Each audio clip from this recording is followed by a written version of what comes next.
Pay scale ছাড়াও 12 থেকে 20তম গ্রেডের সরকারি চাকরিজীবীদের জন্য বড় সুখবর।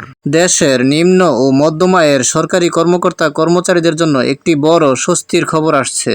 ক্রমবর্ধমান দ্রব্যমূল্যের ঊর্ধ্বগতি ও জীবনযাত্রার ব্যয় বৃদ্ধির প্রেক্ষাপটে সরকারি প্রতিষ্ঠানের 12 থেকে 20তম গ্রেডের কর্মকর্তা কর্মচারীদের জন্য রেশন সুবিধা চালুর সিদ্ধান্ত নিয়েছে সরকার। মূল্যস্ফীতির কারণে আর্থিক সংকটে পড়ে অনেকেই ধার দেনা ও ঋণের চাপে মানসিকভাবে বিপর্যস্ত হয়ে পড়েছেন,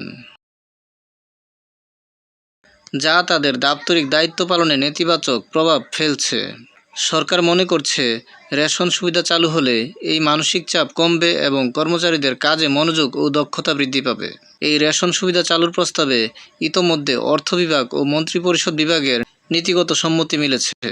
এ বিষয়ে দ্রুত কার্যকর পদক্ষেপ নিতে গত জুন মাসে অর্থ বিভাগের সচিবকে নির্দেশনা দিয়ে চিঠি পাঠিয়েছে মন্ত্রিপরিষদ বিভাগ।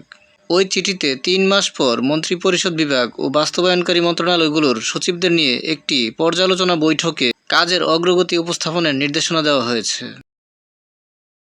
এর পাশাপাশি প্রতি মাসের 10 তারিখের মধ্যে এই সিদ্ধান্ত বাস্তবায়নের মাসিক অগ্রগতিও মন্ত্রিপরিষদ বিভাগের মাঠ প্রশাসন শাখায় পাঠাতে বলা হয়েছে।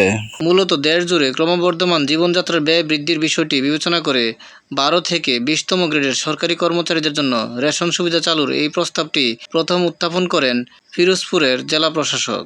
গত 3 মে অনুষ্ঠিত জেলা প্রশাসক ডিসি সম্মেলনে এই প্রস্তাবটি তুলে ধরা হয়। সম্মেলনে বলা হয়, রেশন সুবিধা চালু হলে এই বৃহৎ জনগোষ্ঠীর জীবনযাত্রা অনেক সহজ হবে। মন্ত্রিপরিষদ বিভাগের মাঠ প্রশাসন অধিশাখার উপসচিব মোহাম্মদ মামুন জানান, ডিসি সম্মেলনে যেসব উন্নয়ন কার্যক্রম নিয়ে আলোচনা হয়েছে তা বই আকারে প্রকাশের কাজ করছে বিজি প্রেস এবং সব মন্ত্রণালয়ের সচিবদের চিঠি দিয়ে তাদের করণীয় স্পষ্ট করে জানিয়ে দেওয়া হয়েছে।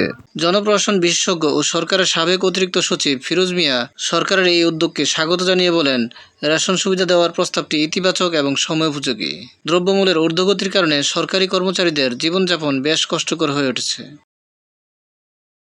অনেকে দুর্নীতিতে জড়িয়ে পড়ার অজুহাত হিসেবে সুযোগ সুবিধার অভাবের কথা বলেন। রেশন সুবিধা চালু হলে এই প্রবণতা নিয়ন্ত্রণে আসবে। তবে তিনি সতর্ক করে বলেন, সরকারকে এই রেশন বিতরণ ব্যবস্থাপনা অত্যন্ত সতর্কতার সঙ্গে পরিচালনা করতে হবে, যেন কোনো অনিয়ম না হয় এবং প্রকৃত উপকারভোগীরা এই সুবিধা পান। মন্ত্রিপরিষদ বিভাগের মাঠ প্রশাসন অধিশাখার উপসচিব মোহাম্মদ মামুন বলেন, ডিসি সম্মেলনের সিদ্ধান্তগুলো বাস্তবায়নে সংশ্লিষ্ট সব মন্ত্রণালয়কে প্রয়োজনীয় নির্দেশনা দেওয়া হয়েছে। প্রতি মাসের 10 তারিখের মধ্যে বাস্তবায়নের অগ্রগতি মন্ত্রিপরিষদ বিভাগকে জানাতে বলা হয়েছে।